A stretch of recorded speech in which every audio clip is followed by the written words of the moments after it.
जी अस्सलाम वालेकुम। देखिए इस वक्त हम टनल में मौजूद हैं, टनल के पार्किंग एरिया में। ये देखें, ये दूर दूर तक आपको ये टनल नज़र आ रही है, अंधेरा है। ये हमारी गाड़ी ठहरी है, ये हमारे दोस्त हैं। ये देखिए,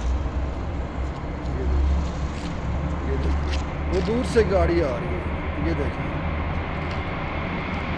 दूर से गाड़ी आ रही है। ये देखें, दूर से गाड़ी आ रही है। ये देखें, ये क्या है, और फिर वहाँ से एक और गाड़ी आ रही है, एक और गाड़ी वहाँ से और आ रही है। ये टनल के पार्किंग एरिया में हम लोग ठहरे हुए हैं, वादी हंसा में। ये देखिए, वादी हंसा में अताबाद झील की टनल है। ये देखिए, अताबाद झील की टनल है।